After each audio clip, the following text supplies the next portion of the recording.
Lillian woke up earlier than usual. Today was an important day, a day that could change her whole life. She had been waiting for this moment for a long time, preparing, choosing a portfolio, reviewing her sketches, rereading tips on how to successfully pass interviews. Fashion design had been her dream since childhood, and now she had a chance to get into one of the best fashion houses in the city. She got out of bed and walked to the mirror. Her nerves were slightly inhibiting her movements, but she took a deep breath and concentrated. On the hanger hung a perfectly ironed pastel-colored dress that she had sewn herself.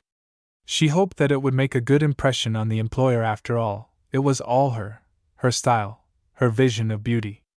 Lillian carefully pulled her hair into an elegant low bun, opted for minimalist accessories and light makeup. Everything had to be perfect, because she didn't get a second chance. As she left the house, she looked at her watch. There was about an hour left before the interview, and she had enough time to get to the office without rushing. The streets smelled fresh after the morning rain, the asphalt was shining, and the sky was brightening after the cloudy night. It seemed like it would be a good day. She walked along a busy street, mentally repeating the answers to possible questions from her employer. People rushed around, hurrying to work, bicycle bells jingled, taxi drivers talked to passengers. It seemed to her that the whole city lived in a single rhythm, and she was just a small person in a huge world, preparing to take her first real step into adulthood. The light turned green at the intersection in front of her, but suddenly she noticed something that made her slow down. An elderly man, looking very elegant but clearly confused, was trying to cross the road. He was holding a cane, but he was moving slowly and carefully. Suddenly his foot slipped on the wet asphalt, and he fell to the ground before he could reach the other side of the street. Lillian froze. The people around her saw it too, but no one made the slightest move. Some just looked back, some quickened their pace, and some even looked away, as if it wasn't their problem. The drivers began honking their horns, gesturing impatiently, demanding that the man get out of the way quickly. It seemed that in another moment one of them would get out of the car and make an irritated comment, but no one offered to help. Lillian didn't think. She forgot about everything: the interview, the time, the importance of this day. The only thing that mattered was the man lying on the wet pavement, whom no one wanted to help. She rushed forward, hurrying towards the old man. "Sir, are you all right?" she asked worriedly, leaning carefully toward him.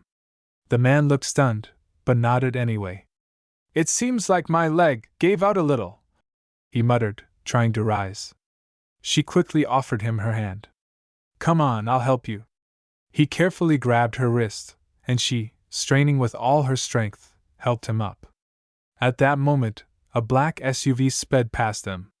The car drove through a deep puddle, and the next moment, cold, dirty water splashed over them from head to toe. The crowd gasped, but no one intervened. Lillian froze for a moment, realizing what had happened. She slowly looked down at her dress, which was now stained and wet, clinging to her skin. Her perfectly styled hair was heavy with water, and droplets were running down her face. And then her lips began to tremble. Tears welled up in her eyes, but she desperately tried to hold them back. All her preparation, all her efforts for what? Now she couldn't go to the interview like this. Everything had collapsed in an instant. The old man was also wet, but instead of irritation or anger, his face reflected sympathy. "Darling, don't cry," he said softly. But Lillian couldn't stop. She felt like the world was unfair. She had done a good deed, she had helped, and in return she had gotten something that had destroyed her only chance at a dream. The man put his hand on her shoulder. "Kindness always comes back. Maybe not right away. But I promise you your kindness will not go unnoticed." She sobbed, not knowing what to answer. The people around them continued to walk, the cars moved on, the city lived its own life, not paying attention to the girl whose dream had just collapsed, and the old man who, despite this, still smiled. Lillian walked slowly down the sidewalk, feeling her wet dress cling to her body. Water dripped from her hair, soaking her collar, and dropped heavily to the ground, leaving dark marks. She felt lost. Just a moment ago, what was supposed to be the most important day of her life, and now it seemed like everything was falling apart right before her eyes. An older man walked next to her, leaning on his cane but keeping his back straight. He looked much calmer than Lillian, even though his elegant suit was also stained with dirty water. He didn't seem to be bothered by what had happened. "Let me thank you again," he said softly as they reached the nearest bench. Lillian sighed heavily, feeling tears welling up in her eyes again. "It's okay," she muttered, trying to pull herself together a little. "No, it's not okay," the old man objected, looking at her carefully. "You did a good deed, but it seems fate has decided to test your strength." She nervously wiped her face with her palm, leaving traces of dirt on her skin. "I had to go to an interview," she said quietly, unsure why she was even talking about it. "This was my chance." The old man listened attentively without interrupting. "I spent the whole day getting ready, trying to look perfect. And now," she looked at her clothes.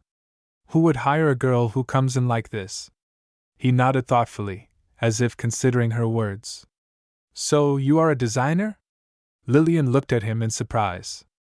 "How do you know?" The old man grinned. "It wasn't hard to guess. First, I noticed you clutching a folder in your hands, probably with sketches. Then I saw you picking out accessories for your dress. And finally, when the water splashed over us, you first looked not at yourself, but at the fabric as if assessing whether it could be saved." Lillian smiled weakly. "I just dreamed about this job. I thought that if I could just show what I could do once, I'd have a chance. But now," she laughed bitterly, "they won't even let me in for an interview like this." The old man shook his head. "It happens in life. Sometimes we find ourselves in situations that seem unfair. But it is important to remember one thing: if you do something good, sooner or later it comes back to you." Lillian sighed, unsure of what to say. She knew the old man was trying to comfort her, but the reality was much harsher. In the world of fashion, every detail matters: appearance, confidence, presentation. And now she looked like she had just been caught in the rain in the middle of a dirty alley. She hung her head, feeling her dreams slipping further and further away. "You know," said the man, thoughtfully tapping his cane on the ground, "I've met people before who thought they'd lost their chance." Lillian looked at him with interest. "And what happened to them?" He chuckled. "Those who did not give up always found a way to achieve their goals." She wanted to answer, but then her phone rang. Lillian shuddered, looked at the screen. The number was unfamiliar. "Hello?" The voice trembled from fatigue. "Lillian!" The worried voice of her friend Sophia was heard. "Where are you? You are supposed to be at the interview." Lillian closed her eyes. "I won't be able to come." "What? Why?" "It's a long story," she answered wearily, feeling that if she started telling it she would start crying again. There was a pause on the other end of the line. "Are you sure?" Sophia finally asked. "Maybe we should at least try." Lillian looked at herself. Her dress was wet, her hair was covered in dirt. No, that was impossible. "Not this time," she said quietly. She heard her friend sigh. "I see. Well, if anything, you know where to find me." "Thank you, Sophia." Lillian put the phone down and lowered her head, looking at her shaking hands. The old man watched her carefully. "What now?" she sighed. "I'll probably go home. I'll find another place to try to get a job." He nodded silently. "In that case, let me at least invite you to tea." Lillian blinked in surprise. "Tea?" "Yes. A good hot tea always helps to put your thoughts in order." She hesitated, but finally agreed. "Okay. I don't think it will hurt." They headed towards a small coffee shop, and Lillian still didn't know that this incident would change her life forever. Lillian sat in the small, cozy coffee shop, feeling the warmth of her cup of tea warming her fingers. Outside, a light rain was still falling, the drops trickling down the glass, reflecting the light from the street lamps. Inside, it was quiet and calm. There were almost no customers, except for a couple of elderly women in the corner, discussing something in quiet voices. The old man she had saved sat next to her. Despite his wet suit, he held himself with surprising dignity, as if what had happened to him did not matter. He stirred his tea carefully with a spoon, looking thoughtfully into his cup, and then looked up at Lillian. "Are you still upset?" he asked softly. She took a deep breath, slumping her shoulders.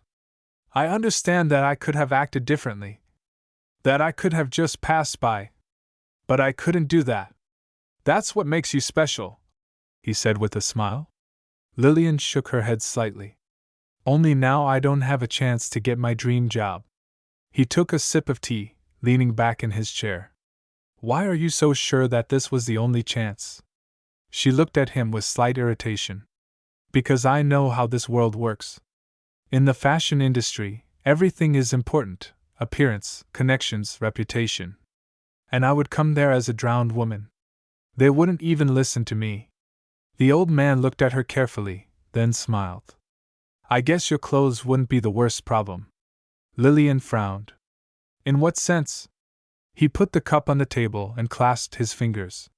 "You are too fixated on one option. You think that if something goes wrong, then everything is lost. But perhaps fate just decided to test how much you want to achieve your goal." She sighed heavily, looking at her cup. "I don't know.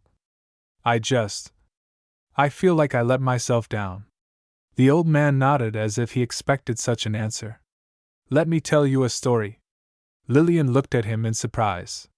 "History?" He chuckled. "Yes. When I was young, I was also sure that if one door closes, the other will not open." She raised an eyebrow skeptically. "Do you mean to say that you, too, once lost an opportunity that could have changed your life?" "Lost?" The old man laughed. "Several times. And you know what? Each time I thought it was the end. But each time fate threw me something else, sometimes even better."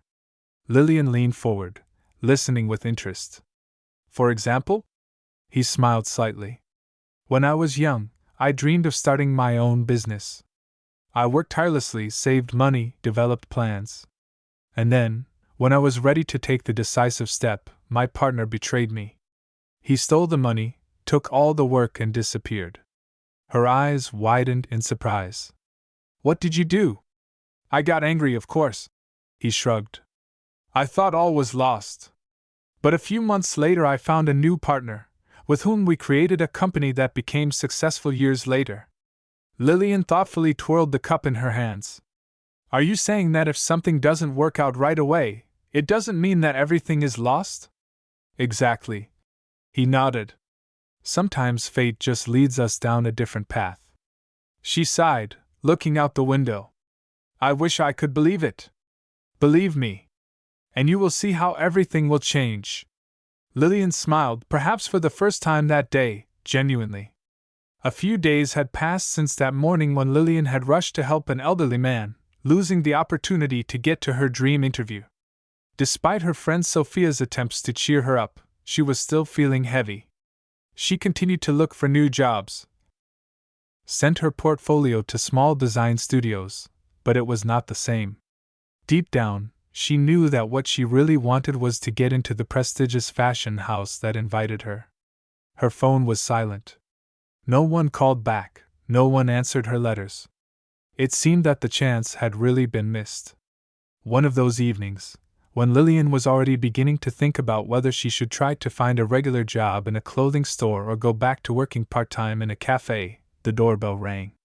She was surprised, because she was not expecting anyone. Carefully opening the door, she found a courier in a black uniform standing in front of her. "Lillian Brooks?" "Yes, it's me," she answered with a note of disbelief in her voice. The man handed her a small, sealed, champagne-colored envelope with an exquisite gold seal. "This is for you." Lillian took the letter, and when she raised her head, the courier was already descending the stairs. Completely perplexed, she closed the door and, going into the living room, carefully opened the envelope. On the expensive thick paper were only a few lines. "Dear Ms. Brooks, we are pleased to invite you to an interview at the design house St. Clair Fashion. We were impressed by your portfolio and would like to discuss possible cooperation." We expect you at the company's office this coming Friday at 10 a.m. The signature at the bottom belonged to the director of the fashion house himself. Lillian reread the letter several times, not believing her eyes. She had not just been invited, she was expected at the most prestigious design house in the city. But how is that possible? She didn't send her portfolio there. Her hands were shaking as she grabbed the phone and dialed Sophia's number. Sophia! She blurted out as soon as her friend picked up the phone. You won't believe what just happened! Wait, calm down. What happened? I just received an invitation to St. Clair Fashion. There was a pause on the other end of the line. What? But how? You said you couldn't go there. I don't know, Sophia. Lillian paced the room nervously, clutching the letter in her hands. I didn't send anything, I didn't do anything. But they wrote that they were impressed by my portfolio. Sophia whistled softly. It's just unbelievable. Maybe they found you through some competitions? Lillian shook her head. I haven't appeared anywhere except for the places where I've already sent applications. She suddenly froze. The face of the old man she had saved came into her mind. Wait, she muttered. What? Do you remember that old man I helped? Of course. What does he have to do with it? Lillian quickly began to piece the puzzle together in her head. His confidence that goodness comes back. His calm, even after what had happened. Sophia. Her voice trembled. I think he has something to do with this. Do you seriously think that he could have arranged this interview for you? Why not? He seemed influential. He said that fate doesn't take you for nothing. What if he just decided to help me? Sophia fell silent, and then laughed. Lillian, do you realize that if this is true, then you have just become the main character in a film about how good deeds change lives? Lillian smiled too. I don't know what to say. Say yes and prepare for this interview. Lillian looked at the letter again. I think you're right. She clutched the paper tighter and for the first time in a long time felt real excitement, but this time it was not from fear, but from anticipation. Lillian stood in front of the tall glass building of St. Clair Fashion, her heart pounding in her chest. Never in her wildest dreams had she imagined she would be here. The impressive office of one of the city's most famous design houses shone in the morning sun, reflecting the light and the huge windows. People in elegant suits and designer clothes came and went, and Lillian suddenly felt too small in this world, too insecure. She took a deep breath, trying to pull herself together. Today was her chance. Even if she didn't know how she got here, she wasn't going to waste it. Raising her head, she took a step forward and walked inside. The luxurious lobby greeted her with a high ceiling, expensive furniture, and subdued lighting. A girl with perfectly coiffed hair stood at the reception desk, typing something on a computer. Good morning, Lillian said, trying to keep her voice from shaking. My name is Lillian Brooks, and I have an interview scheduled. The girl looked up, gave her a quick, professional glance, and nodded. Yes, Miss Brooks, you are expected. Go up to the 23rd floor, Mr. Carter's office. Lillian nodded gratefully and headed for the elevator. As it went up, she tried to calm her nerves. Her fingers tightly clutched the folder of sketches she had decided to take with her anyway, even if they had already seen her work. She wanted to show off her best side. When the elevator doors opened, she found herself in a spacious carpeted hallway with pictures of fashion collections on the walls. She knocked carefully on the door marked Henry Carter, Creative Director. Come in, said a confident voice. Lillian took a deep breath and opened the door. In the spacious office, a middle-aged man with piercing eyes and a stylish gray jacket sat at a large desk. He looked at her, then smiled slightly. Miss Brooks, glad to see you. Come in and sit down. She sat down opposite, carefully placing the folder on her lap to hide the trembling in her hands. Thank you for the invitation, Mr. Carter. It is a great honor for me. I think honor should be on our side, he said with a slight smile. Your portfolio really impressed us. You have a very interesting style, a fresh perspective. Lillian's mouth fell open, looking at him in confusion. Do you really think that my work is worthy of your attention? Absolutely. Carter nodded. We're always looking for new talented designers, people who can bring something new to fashion. Your designs have that individuality that we value. She couldn't believe her ears. Just a few days ago she thought her dream was ruined, and now here she was, discussing her work with one of the most influential people in the fashion world. But deep down she was still tormented by the question. I'm sorry, she began carefully. I just don't understand how you found out about me. I didn't send my portfolio here. Carter chuckled slightly, leaning back in his chair. You have nothing to worry about, Miss Brooks. Sometimes fate itself puts everything in its place. She looked at him carefully. Is this somehow connected with one elderly person I helped? The man smiled. You are quick on the uptake. Yes, that is true. Lillian froze. But who is he? Carter folded his hands and looked straight into her eyes. He is an old friend and business partner of mine. We have known each other for many years. When he told me about you and how you sacrificed your chance to help a complete stranger, I decided that I wanted to know who you were. Lillian was shocked. That is, he specifically helped me get here? He just gave you the opportunity.